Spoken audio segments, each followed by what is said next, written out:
Vous n'avancez plus. Ça fait des semaines que vous fixez votre liste de tâches. Elle est vide. Les projets s'accumulent et cette culpabilité vous ronge. Pourquoi je ne fais rien? Mais voilà la vraie question. Est-ce que vous stagnez ou est-ce que vous êtes en train de mûrir? Parce que toutes les immobilités ne se ressemblent pas. Il y a celle qui pourrit et celle qui prend. Comme le béton qui durcit avant de pouvoir porter quoi que ce soit. Bonjour et bienvenue sur Émettre. Dans cette vidéo, je vais vous donner 3 questions pour savoir où vous en êtes et 3 pratiques. Installez-vous, on commence. Alors d'abord, cette culpabilité que vous ressentez, elle est complètement normale. Car c'est normal de se sentir coupable de ne pas avancer. Vous vous réveillez avec cette urgence diffuse. Je devrais faire quelque chose. Mais quoi? Vous ne savez pas vraiment. C'est juste que rester immobile, ça vous angoisse. Et ça vient de loin, cette peur.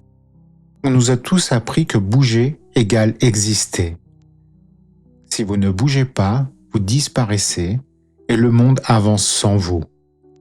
Du coup, vous ouvrez votre ordinateur, vous scrollez, vous commencez 1000 choses sans en finir aucune. Ça vous dit quelque chose, non? Mais voilà le truc. Vous confondez 2 choses, l'agitation et l'action. L'agitation, c'est bouger pour ne pas sentir le vide. L'action, c'est bouger parce que quelque chose a vraiment mûri en vous et que ça demande à sortir. Vous voyez la différence? Alors maintenant, je vais vous raconter quelque chose. Dans le bâtiment, quand on coule une dalle de béton, il y a une règle absolue. 3 semaines d'attente. 3 semaines où personne n'a le droit de marcher dessus. Et si vous regardez de l'extérieur, qu'est-ce que vous voyez? Un chantier qui a l'air abandonné. Rien ne bouge et tout semble mort. Mais en réalité, c'est là que tout se passe. Le béton se lie, les petites particules se soudent et la matière devient pierre. Regardez, ce n'est pas du vide, c'est de la prise. Et votre immobilité, elle ressemble peut-être à ça. Vous croyez que rien ne se passe parce que vous ne voyez rien. Mais en dessous, quelque chose se solidifie. Il se peut que vous ne stagniez pas. Il se peut que vous soyez en train de prendre. Car la carte du tarot de l'empereur, elle enseigne ceci. C'est la 4e carte du tarot. L'empereur, c'est celui qui construit. Cathédrale, empire, fondation. Et il sait une chose. Ce qui doit durer, doit d'abord durcir.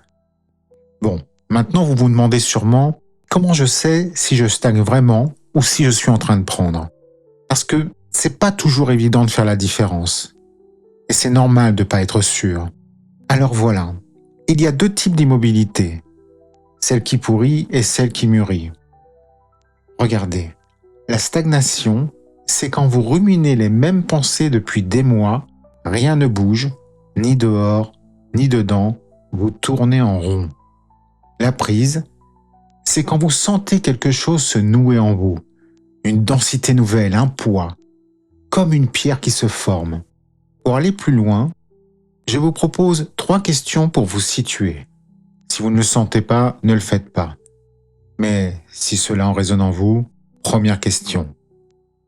Est-ce que vos questions évoluent? Si vous vous posez exactement les mêmes questions depuis 6 mois, sans qu'elles se transforment, vous stagnez peut-être. Mais si vos questions se précisent, si elles changent, si elles descendent plus profond, il se peut que vous soyez en train de mûrir. Deuxième question. Est-ce que vous sentez un poids nouveau en vous? Pas un poids qui pèse lourd, qui vous écrase, mais un poids qui a de la densité, de la gravité. Si vous vous sentez vide, creux, c'est peut-être de la stagnation. Mais si vous sentez cette densité, cette gravité nouvelle, c'est peut-être de la prise. Troisième question. Est-ce que vos envies résistent au temps? Une envie d'agir vous prend? Je vous invite à la noter et attendez 3 semaines. Si elle est toujours là après 3 semaines, solide, c'est qu'elle a durci. Si elle a disparu, c'était de l'agitation, pas une vraie action. Bon, et maintenant, Qu'est-ce que vous pouvez faire concrètement? Première chose, ne marchez pas sur le béton humide.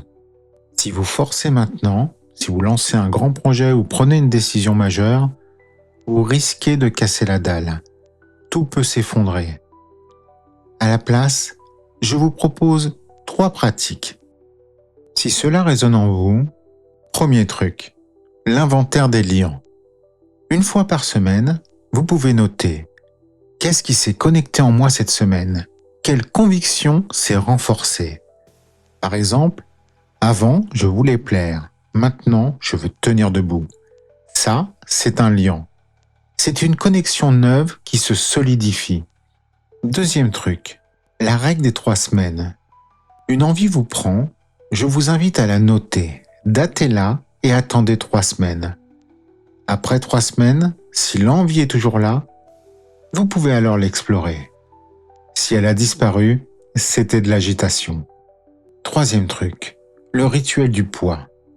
Chaque matin, vous pouvez vous demander « Qu'est-ce qui a du poids en moi aujourd'hui ?»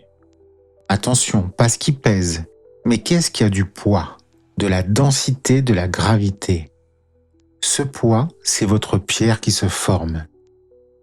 Et vous saurez que c'est fini, que le béton a durci, quand les décisions qui vous faisaient peur deviendront évidentes, sans effort et sans agitation. L'envie d'agir reviendra, mais cette fois, elle aura du poids, de la densité. L'empereur ne se construit pas en un jour. Ce qui durcit en vous maintenant portera peut-être votre vie entière.